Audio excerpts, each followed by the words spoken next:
नमस्कार दोस्तों, welcome to our channel लोक सेवा एग्जाम्स पावर्ड बाय लोक सेवा एकेडमी। कैसे हैं दोस्तों? How are you? कैसी चल रही है आप लोगों की पढ़ाई? ठीक है दोस्तों, तो welcome to our channel and welcome this initiative labour law challenge day 5।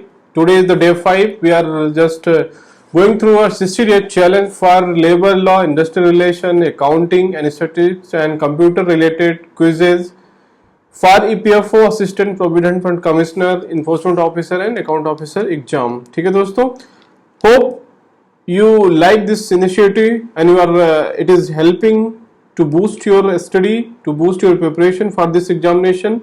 So please if you want to give some suggestion, and please give your suggestion to improve this initiative in comment section, and subscribe this channel, subscribe this YouTube channel, and please subscribe our telegram, join our telegram channel, the link is given in the description box। ठीक है दोस्तों, चलिए आगे बढ़ते हैं। तो we will start this initiative labor law challenge day 5। ठीक है, चलिए देखिए दोस्तों, पहला क्वेश्चन यहाँ पे क्या है। First question, the first National Commission on Labor was formed in first National Commission on Labor was formed in which year? It is asking very factual question, but sometimes definitely they are asking factual question also। ठीक है दोस्तों, ये बहुत ही factual है, but still you should know because it is related with the labor laws very much। ठीक है, तो पहला जो कमीशन बनाया गया था, पहला राष्ट्रीय आयोग जो लेबर पे बनाया गया था, वो किस सन में बनाया गया था? तो यहाँ पे ऑप्शन देख लीजिए, 1991, 1950, 1969, 1947।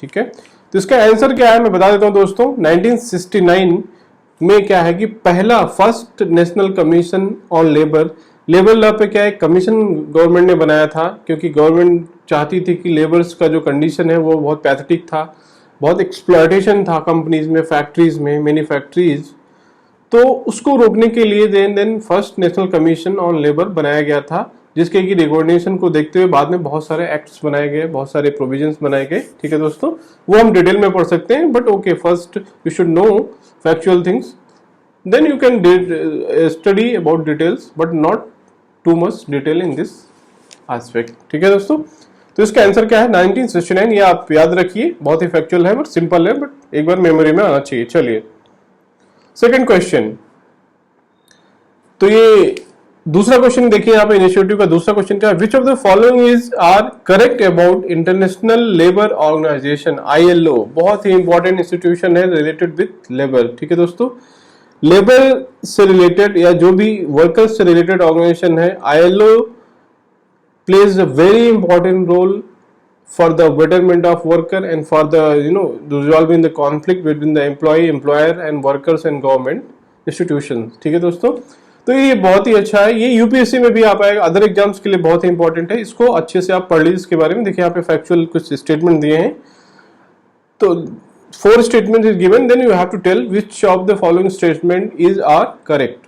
ठीक है दोस्तों, चलिए देखते हैं कि स्टेटमेंट। पहला स्टेटमेंट क्या है? ILO is founded in 1999। 1919 में इसकी स्थापना की गई थी। दूसरा है, ILO is one of the UN United nation, UN means United nation, संयुक्त राष्ट्र स्पेशलाइज्ड एजेंसीज। ये यूनाइटेड नेशन जो है संयुक्त राष्ट्र की स्पेशलाइज्ड एजेंसीज में से एक है। ठीक है, तीसरा स्टेटमेंट क्या है? India is not part of ILO। ठीक है, चौथा स्टेटमेंट देखिए यहाँ पे है, ILO is a independent inter governmental organisation outside of United Nations, means it is ILO is not related with the United Nations। चौथा स्टेटमेंट ये कहता है। Now you have to tell which of the above statements are correct। ठीक है दोस्तों, एक एक देखेंगे कि कौन सा करेक्ट है। चलिए, ILO फाउंडेड 1919, या ये एकदम करेक्ट है स्टेटमेंट, क्योंकि ILO जो इंटरनेशनल लेबर ऑर्गेनाइजेशन है उसकी स्थापना 1919 में की गई थी। ठीक है दोस्तों, चलिए दूसरा क्या है कि ILO one of the UN specialised agency, संयुक्त राष्ट्र की एक बहुत ही इंपॉर्टेंट एजेंसी है, तो ये संयुक्त राष्ट्र से रिलेटेड है, तो दूसरा स्टेटमेंट भी यहाँ पे करेक्ट है। ठीक है, जो यूनाइटेड नेशन की 17 स्पेशलाइज्ड एजेंसीज हैं which are closely associated with the United Nation, so ILO is part of that 17 United Nation specialised agencies. ठीक है दोस्तों, ये इंपॉर्टेंट है, इसको आप याद रखिए, ये किसी और भी एग्जाम में पूछा जा सकता है। तीसरा स्टेटमेंट है India is not part of ILO। ये रॉन्ग है स्टेटमेंट, बिकॉज इंडिया जो ILO का वो फाउंडिंग मेंबर है, जब से ILO की स्थापना हुई तब से ILO से जुड़ा हुआ है इंडिया। ठीक है, तो ये स्टेटमेंट यहाँ पे तीसरा रॉन्ग है। देखिए दोस्तों, चौथा स्टेटमेंट पढ़ते हैं। ILO is an independent organisation, intergovernmental organisation outside of United Nation. No, हमने पहले दूसरा देख लिया, ये यूनाइटेड नेशन का पार्ट है। तो यहाँ पे देखिए तीसरा और चौथा स्टेटमेंट रॉन्ग है। करेक्ट कौन से हैं? पहला और दूसरा। यहाँ पे ऑप्शन देख लीजिए, ए में 1 2 3 1 2 1 2 3 4 1 3, तो इसका आंसर क्या हो जाएगा दोस्तों? बी हो जाएगा। B will be the answer. 1 and 2, only 1 and 2 statements are correct regarding ILO। बहुत ही अच्छा क्वेश्चन था ये, यूपीएससी के लिए भी इंपॉर्टेंट क्वेश्चन है, थोड़ा डीप क्वेश्चन था। चलिए आगे बढ़ते हैं। तीसरा क्वेश्चन यहाँ पे देखेंगे, a person who has ultimate control over the affairs of the factory under factories act 1948 is called as. जो ये फैक्ट्रीज एक्ट 1948 है, बहुत ही इंपॉर्टेंट है। इसके अंदर बहुत सारे प्रोविजंस दिए गए हैं, बेसिक प्रोविजंस की, कैसे क्या होता है, एम्प्लॉयर की डेफिनेशन क्या है, एम्प्लॉय की उनसे, वर्कर की डेफिनेशन क्या है, ऑक्यूपायर की डेफिनेशन क्या है, who is manager for this. So all those things are given in this act. So इसको पढ़ेंगे हम लोग डिटेल में आने वाले वीडियोस में। ठीक है दोस्तों, चलिए, ये हमारे टेलीग्राम चैनल पे बहुत सारी पीडीएफ्स भी अवेलेबल हैं। अगर आपको और भी इंफॉर्मेशन चाहिए पीडीएफ फॉर्म में, माइंड मैप फॉर्म में for each act, so please join our Telegram channel, Telegram group, link is given in the description box where you will get all the information about these acts. ठीक है, चलिए यहाँ पे देख लेते हैं। अच्छा, यहाँ पे ऑप्शंस क्या है देखिए, occupier, manager, chairman, managing director. ठीक है दोस्तों, तो पूछ रहा है कि अल्टीमेट कंट्रोल किसका होता है फैक्ट्रीज एक्ट में। इसके हिसाब से देखो, आपको यहाँ लग रहा होगा कि चेयरमैन जो होता है अल्टीमेट कंट्रोल होगा, या मैनेजिंग डायरेक्टर आपको लग रहा होगा आंसर। ठीक है दोस्तों, बट ये जो फैक्ट्री एक्ट का लैंग्वेज है, जो लेबर लॉ का लैंग्वेज है, उसके हिसाब से इसका आंसर क्या है? ए है, ऑक्यूपायर उसको बोलते हैं। Occupier is a person who has ultimate control over the affairs of factory. Normally इसको फैक्ट्रीज में क्या बोला था? फैक्ट्री मैनेजर्स बोलते हैं। Factory managers is called as occupier, single person who is responsible for maintaining all industrial relation and labour law issues. ठीक है दोस्तों, तो इसका आंसर क्या है? ए हो जाएगा। चलिए चौथा क्वेश्चन देखते हैं। A premises including presence thereof is a factory within the meaning of Factories Act wherein a manufacturing process is being carried on without the aid of power without the aid of power and where number of workers working is। ये question कुल मिला के पूछ रहा है कि किसी भी शहर दीवारी के अंदर जो फैक्ट्री चल रही है जिसमें कि बिजली का इस्तेमाल नहीं किया जा रहा है, और वहां पे कितने मिनिमम नंबर वर्कर्स होने चाहिए जिससे कि फैक्ट्रीज एक्ट के 1948 जो है उसके अंदर रिकॉग्नाइज किया जाए। सिंपल सा क्वेश्चन है कि what is the number, minimum number of workers required to recognise a factory without aid of power the factory is running under this factories act 1948। ठीक है दोस्तों, तो यहाँ पे ऑप्शन देख लीजिए, 10 और मोर वर्कर्स, 20 और मोर वर्कर्स, 15 और मोर वर्कर्स, 50 और मोर वर्कर्स। तो फैक्ट्रीज एक्ट 1948 के अकॉर्डिंग इसका आंसर क्या होगा दोस्तों? 20 और मोर वर्कर्स विदाउट, ये भी इंपॉर्टेंट है यहाँ पे, without the aid of power, मतलब बिजली की सहायता नहीं ली जा रही है, तो वहां पे 20 और मोर। अगर बिजली की सहायता से 10 और मोर होता, लेकिन बिजली की सहायता नहीं ली जा रही, यहाँ पे मेंशन है स्पेशली, तो इसका आंसर क्या हो जाएगा? 20 और मोर। 20 से ज्यादा अगर वहां पे मजदूर हैं, वर्कर्स हैं, तो वो फैक्ट्री एक्ट के अंदर कवर होता है। ठीक है, चलिए नेक्स्ट क्वेश्चन देखते हैं दोस्तों। पांचवा क्वेश्चन है, the term sabbatical is connected with. आपके सिलेबस में क्या एक वर्ड मेंशन है, वर्कमैन लाइक लैंग्वेज वर्ड्स, कि वर्कमैन या लेबर लॉ से रिलेटेड जो वोकैब है, वोकैबलरी है, वो भी बहुत इंपॉर्टेंट है। जैसे इंडस्ट्रियल रिलेशन है, जैसे आपको ले ऑफ है, रिट्रेंचमेंट है, स्ट्राइक है, क्लोजर है, all those words having a lot of meanings, so all those words are meaning you should no.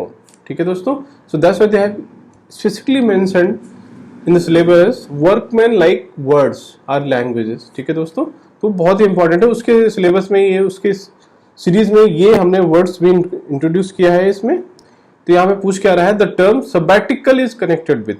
Sabbatical एक टर्म है, इसको क्या बोलते हैं? तो यहाँ पे इसके किस चीज से रिलेटेड है पूछ रहा है। ये बहुत फेमस है, जो लोग फैक्ट्रीज में या जो PSUs में काम करते होंगे, जो गवर्नमेंट में काम करते होंगे, तो बैंक्स में जो लोग काम करते हैं उनको पता होगा, फेमस वर्ड्स है। इसको जब आप एक बार याद देख लीजिएगा तो याद आ जाएगा। तो इसके ऑप्शंस क्या क्या देखिए यहाँ पे, paid leave for study, paternity leave, C maternity leave, D quarantine leave. This is also quarantine newly introduced. Okay, ठीक है दोस्तों। तो ये सबैटिकल क्या है, बेसिकली इसका आंसर क्या है, पेड लीव फॉर स्टडी। ठीक है, आप को अगर सपोज आप किसी नौकरी में, किसी पीएसयू में काम करते हैं, किसी गवर्नमेंट में गवर्नमेंट सेक्टर में काम करते हैं या बैंक्स में, तो उसमें क्या कुछ प्रोविजंस हैं सबैटिकल लीव कि आप सपोज स्टडी करना चाहते हैं, कोई एमबीए करना चाहता है, कोई कुछ हायर स्टडी करना चाहता है, तो उसके लिए वहां पे पेड लीव का प्रोविजन है। तो you will be getting salary also and but 1 or 2 year in your complete career there is a provision detail you will get in that act. So according to that act you can go for study with paid leave. ठीक है, तो ये जो term connected है sabbatical is concern with the paid leave for study. बहुत ही अच्छा question है, ये आपको पता होना चाहिए। ठीक है दोस्तों, तो ये रहा दोस्तों हमारा आज का जो day 5 labour law and industrial relation challenge था।